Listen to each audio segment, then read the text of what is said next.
Well, thank you very much, everybody. We have a very big signing today having to do with Alaska, a place that I'm very familiar with.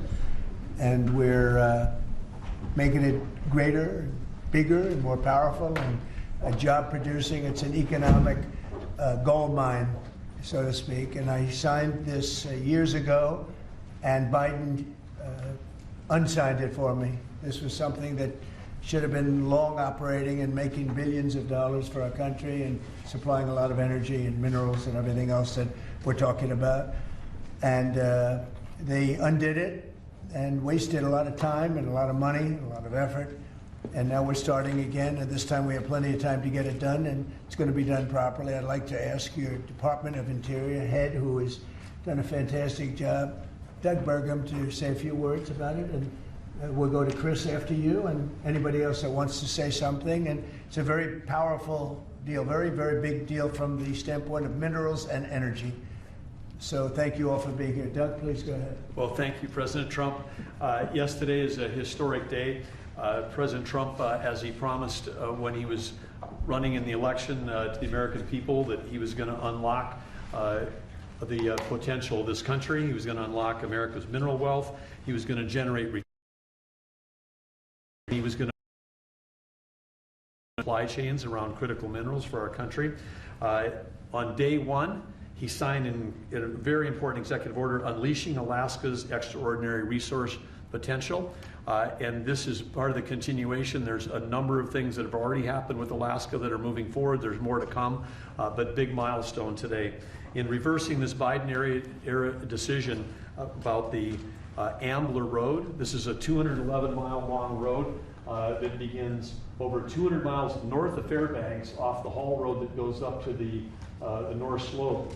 This road goes through an area where there's no roads.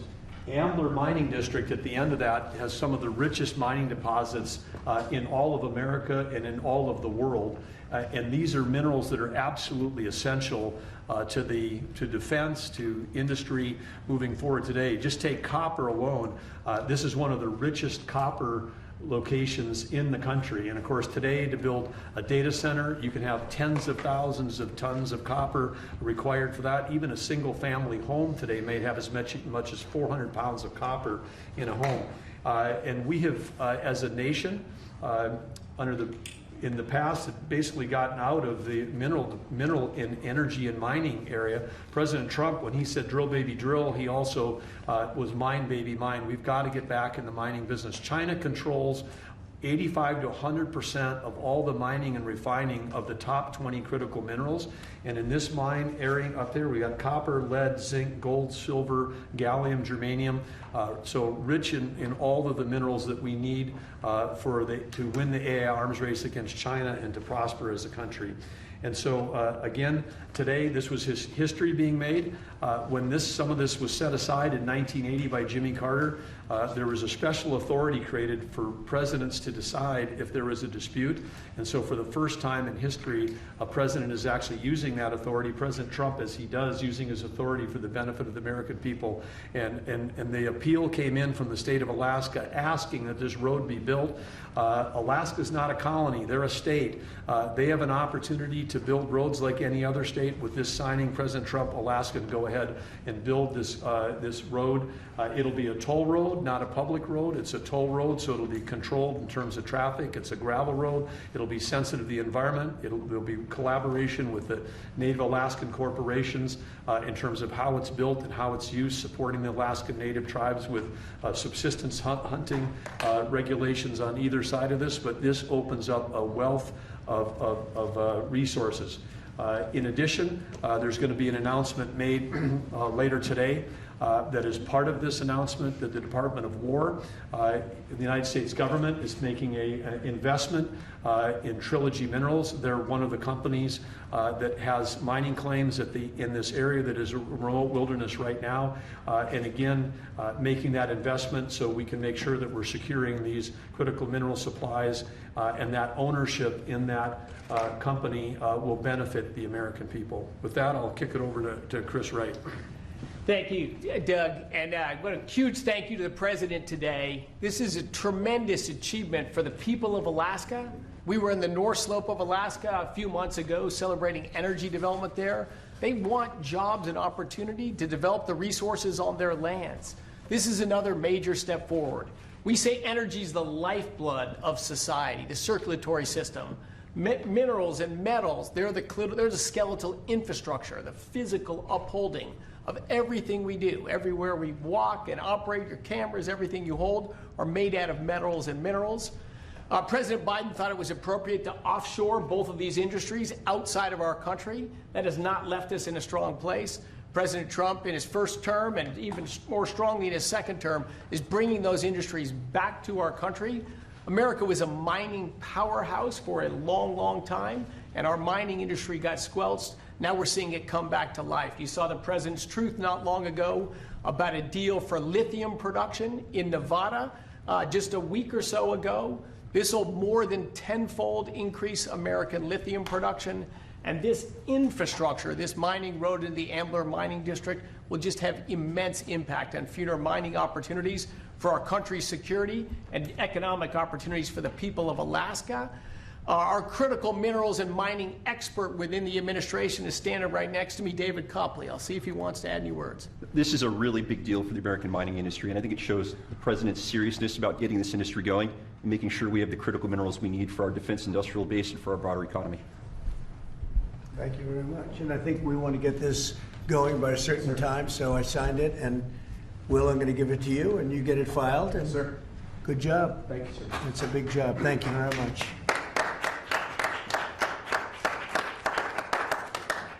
So we created a great deal of wealth for that part of the world and that part of our country by doing this long, very difficult road to build, and we'll be talking about that sometime later. But it's a great deal for our country. It's a great deal for the people of our country and for the taxpayers of our country. And if you have any questions on that, let me know. When do you Steve? expect the road to be constructed, and how quickly will it get underway? Go ahead. Well, this road, as I said, industrial road, it'll have ownership. It'll likely be split between the state of Alaska, the federal government, and the Native Alaska corporations. We would expect that construction would begin next spring with planning throughout this winter. The 211-mile long road will be a gravel road with a solid design base to handle the weight of the trucks that are going in and out. This is typical design that far north because asphalt with a freeze-thaw cycle, very difficult with asphalt or concrete. So gravel, a fantastic gravel road is going to have the least impact on the environment, going to be the best suited purpose. Alaska's done this in the past with the Red Dog mine. They built a toll road that again has ownership. The companies that use the road pay to transit that road. So this is an economic model used around the world in mining districts. We'll apply it right here. And again, it's going to generate revenue for the American people and for the citizens of Alaska as opposed to a cost. And also 2 bridges. We're going to build 2 bridges that will be able to complete, and we'll get them up very quickly. And how long to complete?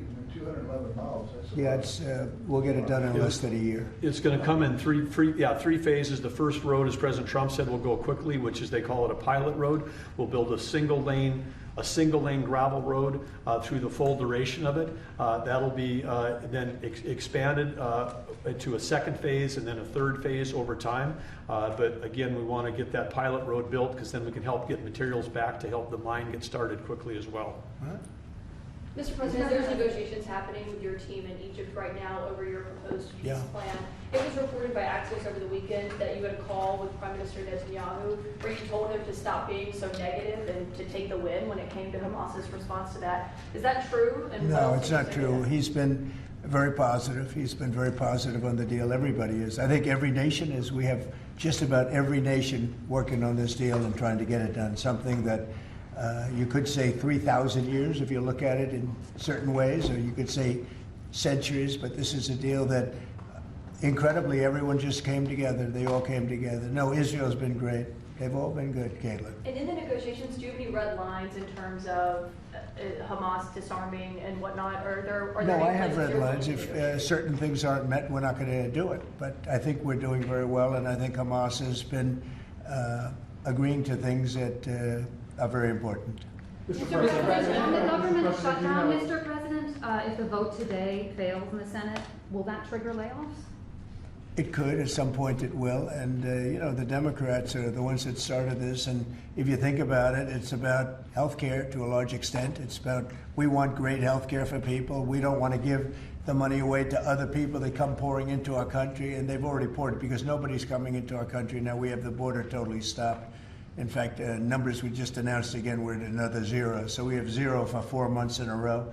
0 people coming into our country illegally. That's a pretty good number. I'm not sure even I can believe that, Doug, if you want to know the truth. 0. We went from millions of people to 0, but it's pretty close to that number. And the way you stop them is not to give away, not to announce that you're giving everybody free health care, free this and that, but what that does is it affects the American people, because the American people are unable to get good health care. Obamacare has been a wreck, as you know, and to do that, we have to keep it propped up and do the best you can with it. It's a mess. But a lot of things are going on in that. You know, we talk about Hamas, then we talk about negotiations that we have going on right now. We have a negotiation going on right now with the Democrats that could lead to very good things. What kind of, are you And I'm speaking talking with about good Democratic things with leaders? regard to health care. Are you speaking with Democratic leaders? What kind of negotiations? Well, I don't want to are say going that. on? I don't want to say that. But we are speaking with the Democrats, and some very good things could happen with respect to health care. Would you make a deal with them on the ACA subsidies? If we made the right deal, I'd make a deal, sure. So you would be I mean, you have right now subsidies. You have subsidies. That's the problem with Obamacare. The subsidies are so much. It's billions and billions of dollars is being wasted. And we can have a much better health care than we have right now.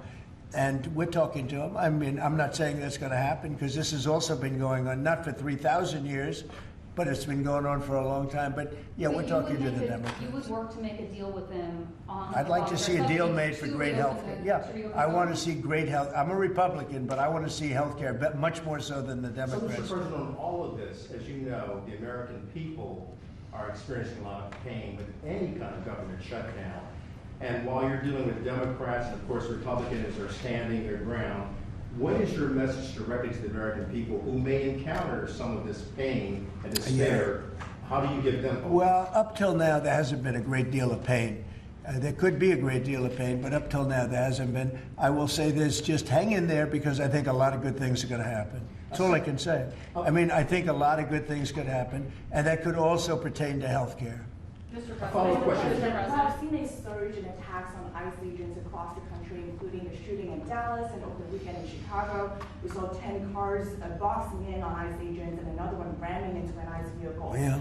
We have heard Secretary Noem saying that some of these attackers are actually organized and they're planning to kill and ambush these officers. Right. What are the consequences for these? Very severe. We're going to have very severe. We're going to find out who's going after our federal agents.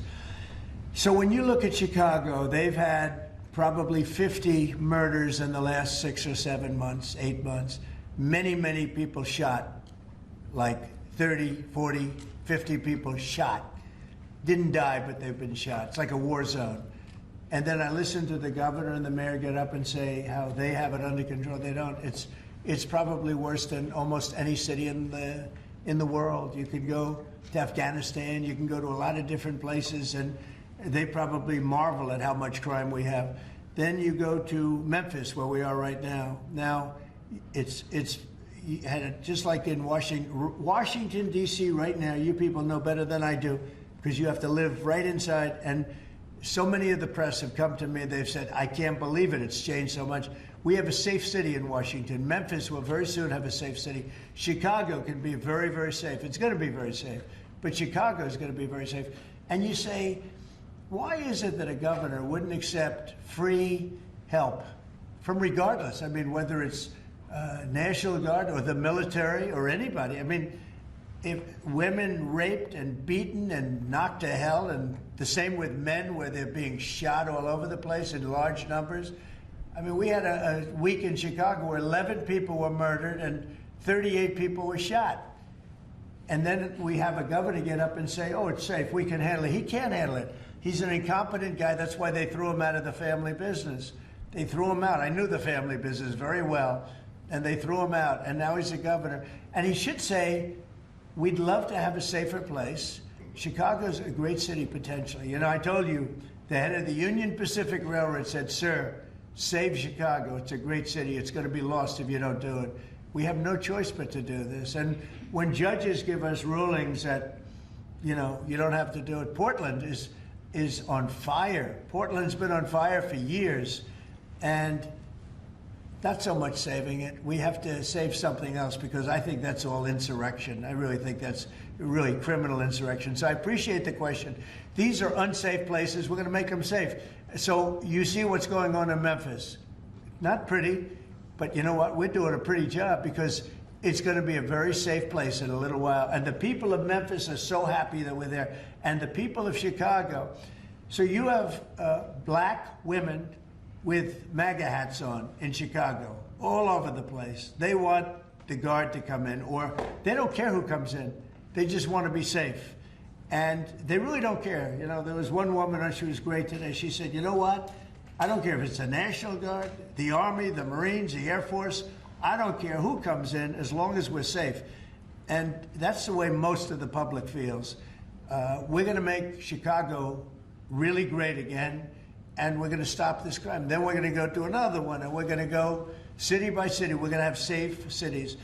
And it was so great that we started with our nation's capital, one of the worst. I mean, so many people, every week, somebody was killed. They'd come from Iowa, they'd come from Indiana, they want to see the Jefferson Memorial, the Lincoln Memorial. They want to see something, and they'd get shot. And you'd call their parents, "I'm sorry, but your son is dead." And they go, "What do you mean he's dead?" "Came to Washington, D.C. Not anymore. That's not happening anymore. We have a safe place. We have a safe capital. It's as safe as we have probably almost just about in the country. And if you look back 6 months ago, 7 months ago, this was a death trap. You look back during the Biden, I mean, what they did, how badly they managed things. And almost all of these cities, most of these cities are Democrat run. And we don't care, Democrat, Republican, we're going to make them safe. So we have to save Chicago. It's very important. And you can't have a governor getting up and saying it's good when 11 people were shot over a weekend. What? The Insurrection Act, under what conditions or terms would you? Well, I'd do it if it was necessary. So far, it hasn't been necessary. But we have an Insurrection Act for a reason. If I had to enact it, I'd do that. If people were being killed and courts were holding us up, or governors or mayors were holding us up, sure, I'd do that. I mean, I want to make sure that people aren't killed. We have to make sure that our cities are safe. And it's turning out, and we started with D.C. It's been so successful. Think of it. People wouldn't go to restaurants. The restaurants were closing. We were losing a lot of restaurants, as you all know. And now restaurants are opening, and they're thriving. And I went 2 weeks ago, and it was great. I'm going to go again. I felt very safe, very safe. Forgetting about guards and Secret Service, and I would have gone. It would have been very safe. D.C. is a great, and look at the cleanliness of D.C. Look at how it's clean. You don't have tents all over the place. We had parks where you couldn't even walk through the park. You had people from tents, and they were violent people. Some of these people were violent people. We have a great, safe capital again, and if you look at it in 6 months from now, it'll be the most beautiful anywhere in the world. It's being cleaned. The graffiti's all gone now. The tents are all gone. We have a capital that you can be proud of, but it'll only get better with time. Mr. President, tomorrow is October 7th, the 2-year anniversary of the original Israeli attack. Do you expect a Gaza deal tomorrow, or any sort of hostage? I think we're going to have it soon. I think we're going to have a deal. It's a hard thing for me to say that when for years and years they've been trying to have a deal with Gaza, but I mean, literally for centuries. Okay, if you really think about it. But we're going to have a Gaza deal, I'm pretty sure, yeah. And what do you think about the talks? Well, I'm the one that got the hostages back. Remember that, you know? I'm the one that. I was going to ask you that. Yeah, I got them back. Israeli citizens are celebrating what you've accomplished in this deal. Should it come through, there will be a lot of celebration on the streets of Israel. The hostages' families, have they been in contact with you with regard to this deal that could happen? They're so happy about it. It's like they can't breathe. One said, "I can't breathe." You know, it's very sad because you have hostages and you have people that are no longer living. But the parents, and I've said this to you many times, the parents want the bodies of their boy back, the bodies of, their loved one back. In most cases, they're young men, and they're dead. And there's probably 32 or so, about that number. Nobody knows exactly what the number is. They want that body back as much as if their son were alive. I've been with them. Many have come to the White House, to the Oval Office. I've been with many of the people that I got released. We have a fantastic group working on it. Steve Witkoff has been amazing. Jared, I have Jared. I took Jared out because Jared's you don't find anybody more capable, and we have the A+ team working on it. I think we've made tremendous progress. And yeah, the people of Israel wanted to happen, but the people related to hostages, you see in Israel tens of thousands of people. They really want the hostages back, and they really want things to end. And I think Hamas now has been, all I can say is they've been fine. They've been fine. I hope it's going to continue that way. I think it will. I really think we're going to have a deal. We have a really good chance of making a deal, and it'll be a lasting deal. We want to have peace. This is beyond Gaza. Gaza's a big deal, but this is really peace in the Middle East. And the amazing thing is we have every Arab country, every Muslim country, we have every country surrounding. They all want. I spoke with President Erdogan of Turkey. He's fantastic. He's been pushing very hard. He's a very powerful guy, and he's been pushing very, very hard to get this deal done. And Hamas has a lot of respect for him. They have a lot of respect for Qatar. They have a lot of respect for UAE and Saudi Arabia. Everybody is on our side to get this deal done. There's never been anything like it. Nobody's ever seen it. There's always been like 80% of them don't want something done. I think virtually, we even had a very strong signal, as you know, from Iran. They'd like to see this done. Mr. President, Governor Abbott offered up the Texas National Guard to you. Have you had any other conversations with other red state governors? Yeah, I have. They're willing to offer. Every one of them is willing to offer whatever we need. We thank Governor Abbott of Texas. Every one of the red state, as you call them, red state governors is willing to give whatever we need because they want our agents protected. These ICE agents have a tough job. They have to go in and get, in many cases, stone cold criminals, hardened criminals, long-time criminals. And every, essentially, Republican governor has offered up whatever we need. And some Democratic governors also. Daniel? Yeah, Mr. President, thank you. A quick question on the subject of the order. The Biden administration, previously speaking, they shut down Alaska for business. You reversed that, reversed it on day one. You opened it up, going after all the critical minerals. This mission of yours, Secretary Burgum, Secretary Wright, to boost our own independent production of critical minerals, rare earths. It's necessary, Can you just talk right? about how important that is over the next 4 years, sir? Well, it's very necessary. In the past, we were able to go to other countries, buy whatever we want, but all of a sudden, if those countries are hostile, and by the way, China hasn't been. We've made deals with China. They approved the TikTok deal. Everyone said you'd never get the TikTok deal approved. They approved it, and we have great people buying it. Big, strong American companies are buying it, the most prestigious companies there are, actually, and they're going to make sure everything's good. But President Xi was great. He approved it. So I'm not saying hostile, but it's good to have our own minerals. And, we create a tremendous value by creating a road. We build a road that only we can do because we have the rights to do it, number one, and we have the power to do it. And so we build a road that's over 200 miles long through a very beautiful area of the world. Actually, it's incredible. When you look at it, it's incredible. But a rough area from the standpoint of building. So we get a road done. And with that, we unleash billions and billions of dollars of wealth. It's pretty amazing when you think of it. And it's wealth that we need if we're going to be the number one country. We're number one now with AI. You probably read. We're beating everybody with AI at levels that nobody ever thought even possible. And one of the reasons we are is because of energy. So our grid is old and tired, like most grids are. They get old with time. The older you are, the older the grid gets, right? But I've allowed the people building AI or other plants, other types of plants, but AI in particular, because they need so much electricity. I've allowed them to build their own power. And it's been amazing. They're building massive plants, and with the plant, they're building their own electricity. They've become a utility in a sense. I said, maybe you'll do better with the utility than you do with the AI. I don't know. But we're letting them build their own electricity. So we don't have to worry about the grid. We don't have to worry about anything. And they're going to build it in such a way that if they have excess capacity, they're going to put it back into the grid. It's pretty amazing. So when they build, we're giving them permits to build their own electric power plants, and it's incredible when you see what they're doing. And because of that and other things that we're doing, we're leading every country. Nobody's even close to us with AI. And AI seems to be the big thing. I don't know. I can't tell you that. There are a lot of people building, and a lot of people have high stock prices because of AI. So a lot of people think it's great stuff.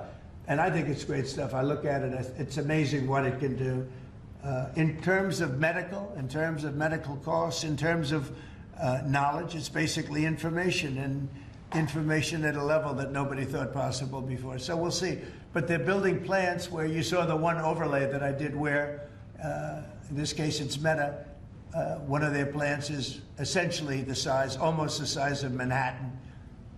And that's a building, you know, it's a building that covers Manhattan.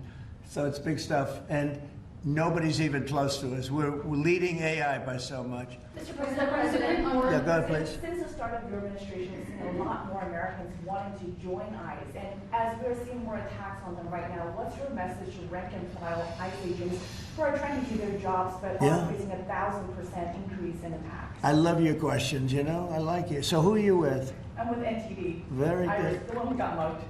You were the one, that's what I thought. You got mugged. You're not getting mugged anymore. She was really, you're lucky to be with us with that deal that happened. I know all about that. Not anymore, though. You feel a different world out there, right? Totally. If you're safe with the baby nowadays. Oh, good. Well, you're safe now.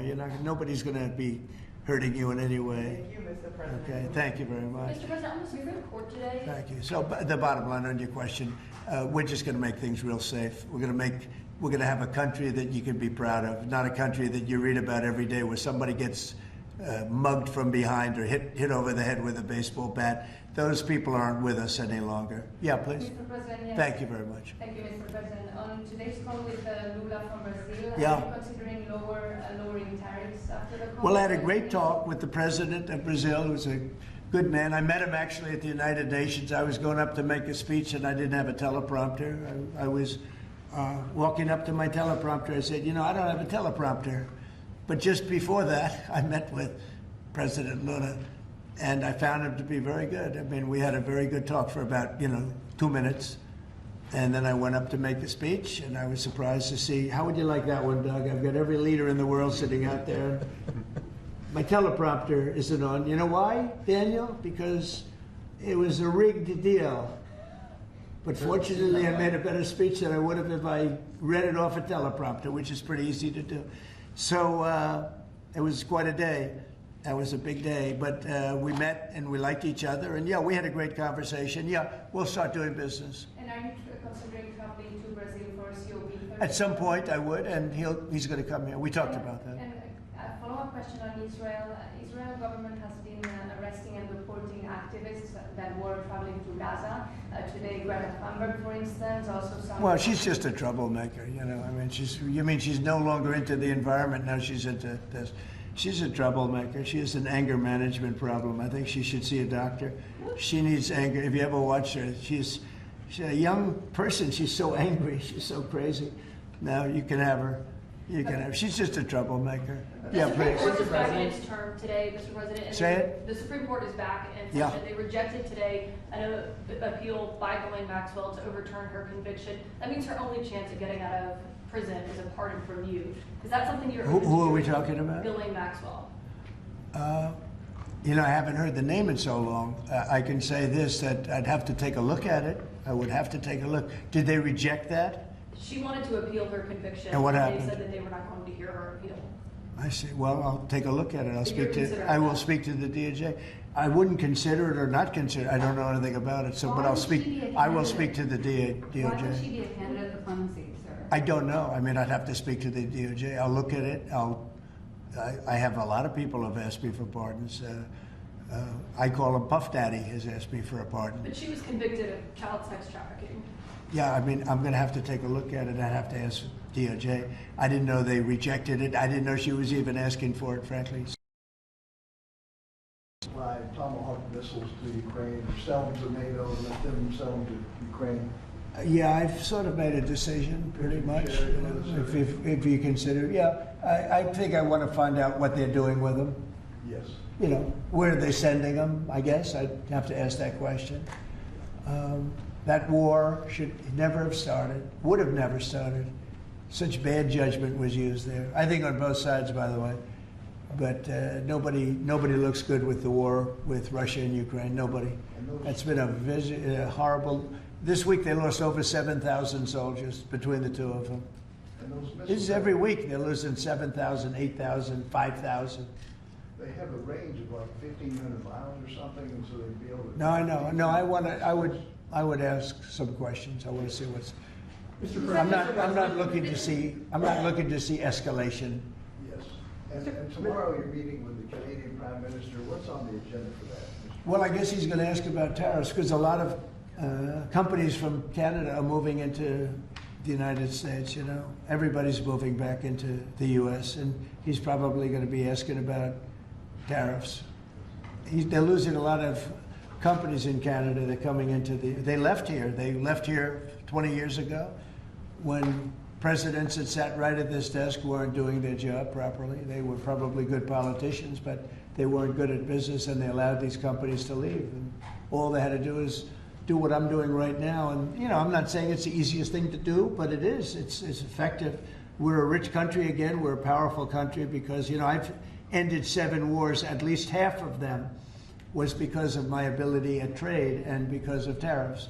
If I didn't have tariffs to throw around a little bit, you would have at least 4 wars raging right now with thousands of people a day being killed that aren't happening. We've settled. You know, we settled 7. We're getting close to settling 8. That would be a big one. And that's something that could happen. But so I think he's coming probably to talk about tariffs because a lot of companies are leaving Canada to come into the U.S. And they're leaving Mexico. And by the way, they're leaving China. They're leaving all over the world to come into the U.S.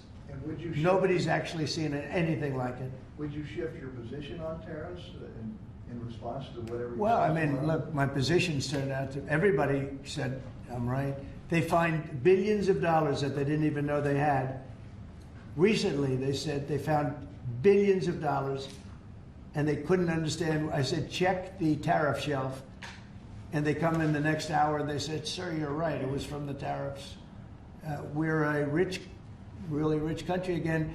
But more importantly, maybe influence. If I didn't have the power of tariffs, you would have at least 4 of the 7 wars raging. I use tariffs to stop wars.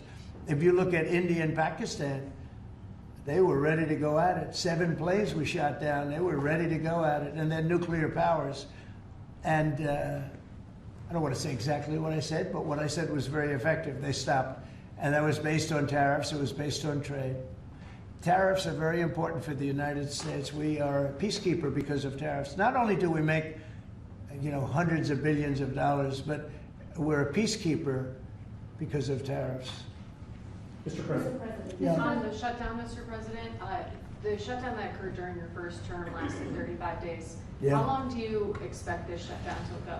Well, you don't know. Look, I can say this, that it would have not happened except for the Democrats. The Democrats are very foolish. They've lost their way. And we have a new thing now when you look at, it's called crime. It's called absolute, as Biden would say, well, I won't say what he would have said. Remember when he said, it's a 3-letter word, no. Remember that one? Everyone would say, what was that all about? He probably meant exclamation point or something after the word.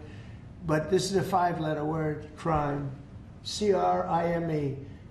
And we want to put it out and are putting it out, and they don't. They don't seem to care about it, but they do care. I believe that Pritzker and this mayor of Chicago that like to say about we have it, they don't have it under control. Not only is it not under control, it's the opposite. And I believe they're afraid. They're scared for their lives. I believe that the Portland people are scared. You look at what's happened with Portland over the years. It's a burning hellhole. And then you have a judge that lost her way, that tries to pretend that like there's no problem. Actually, she's not even saying that. There's a huge problem in Portland. I'll tell you what the problem is. Crime. Okay, crime. There's a huge problem in Chicago. It's called crime. And we want to put out the crime, and they want to inflame the crime.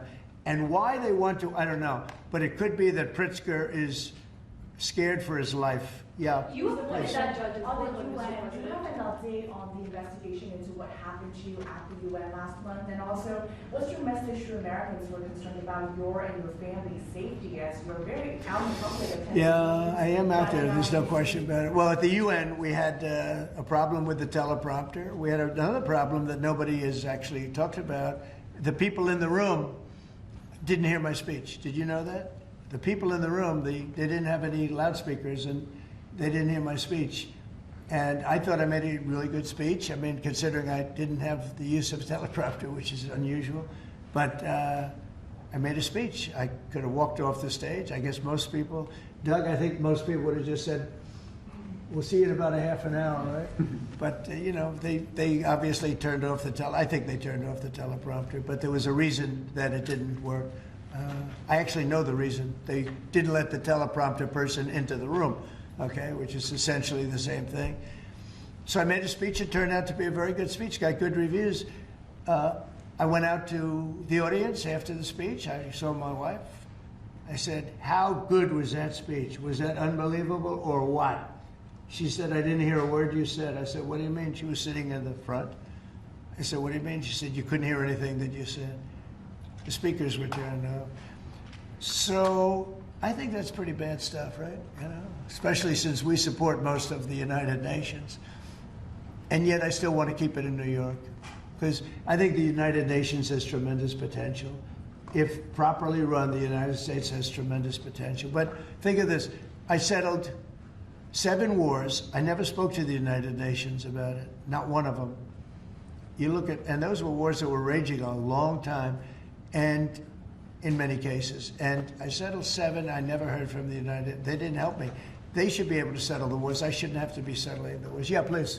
Last week you signed the security guarantees for Qatar. Yeah. Do you see any role for the Senate in that? Did they have to vote on that? Or do you think? Well, I wouldn't mind if they did. If they want to, they'd let me know. Nobody said that. But you know, Qatar's been very, very helpful to us in this process, and I think you'll find that. I think maybe the most influential. They're very influential, very strong.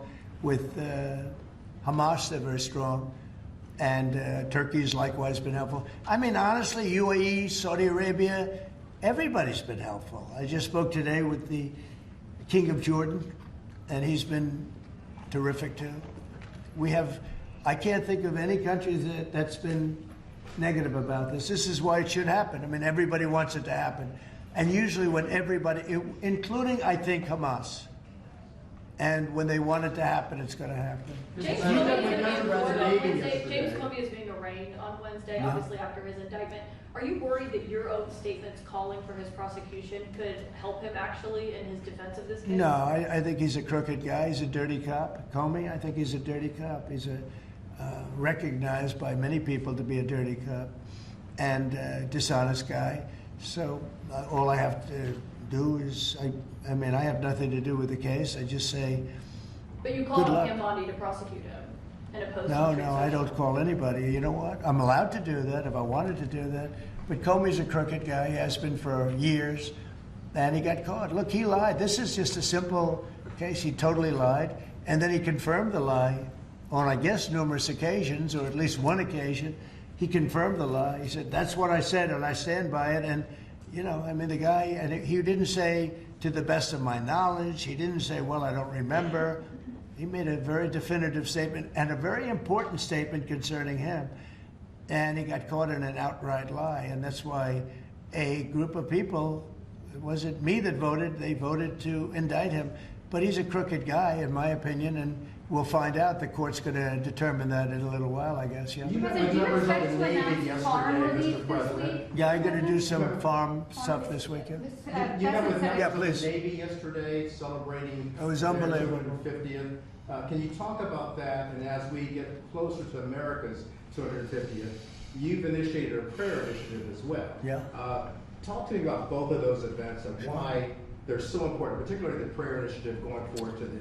Well, we celebration have, of and we're America. dealing, as you know, with all of the different, and not just evangelicals, Christians. We're dealing with lots of different faiths, religions, and I felt for a long time that if a country doesn't have religion, doesn't have faith, doesn't have God, it's going to be very hard to be a good country. There's no reason to be good.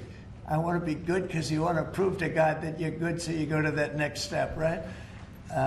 So that's very important to me. I think it's really very important. And yesterday was amazing. We went out. We went to the naval base, the largest in the world, actually, and I saw things that were incredible. The level of I don't want to use the word weapons, but they are weapons. The technology on these planes, on the carriers, on all of the different things that we saw. They gave us missile displays. They did the whole. I don't think they've ever done anything like it, but it was really impressive. And the talent of the pilots, where they can land. The aircraft carriers look massive, but when you put them in the middle of like the Atlantic, or in this case, pretty far off the coast of Virginia, and it's sitting in a big ocean, and it was pretty calm yesterday, but it's still a little bit testy, right? And you'd have these guys land right on a thing and come to a sudden screeching halt, and they're really something. They were taking off yesterday, and they look over, yes, sir, and then you see them, and you see them just get ripped back into the seat because the G-forces are so great. And actually, if you're not in great shape, because they were doing maneuvers that were incredible yesterday, and the admirals were explaining that if you're not in really good shape, you don't make it because you pass out. These guys, and women. I met some women pilots it's incredible what they're able to do. So we saw something that was great, and you saw the spirit, because we had for a couple of thousand. I think they had probably 22,000, largely sailors, all dressed in the most beautiful white. There wasn't a spot on any of those uniforms. I looked at them. It was just a wave of white.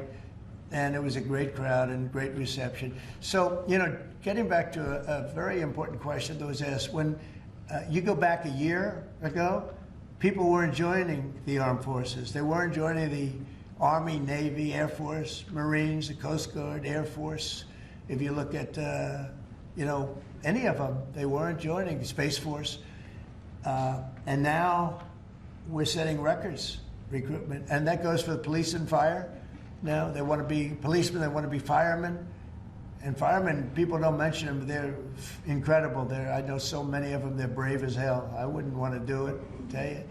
But they weren't able to recruit. The police weren't able to recruit. And the military wasn't able to recruit. We were really off.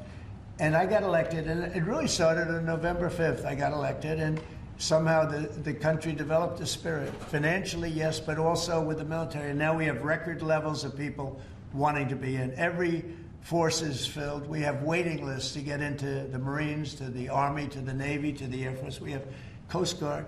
We have waiting lists to get in. It's amazing, actually, what's happened. We have a country it was a dead country. And I say it all the time. We had a dead country 1 year ago. Now we have the hottest country anywhere in the world. And it's nice to see you. I've watched you for years on television, so it's nice to meet you. Thank you very much, everybody. Thank you, press. Thank you, press. Let's go. Thanks, guys. Thank you, guys. Thanks, guys. Let's go. Let's go. Let's head out. Thank you, guys. Thanks, guys. Thank you. Thank you very much. Thank you. Thank you, Kate. Thank you, press. Thank you, press. Thank you. Guys. Thank you. Thank you, guys. Thanks. You doing all right? Good. You look younger than you did 10 years ago. Thank you, Mr. Price. Not bad. I'm working. Let me know the secret. Thank you, Mr. President. Thank you. Any questions? Hi, Danny. How did you show it, Daniel? Big rating for us? It's huge. I did an interview with him. You know why? I turned down 60 minutes. I said, Daniel, because he treats me nice.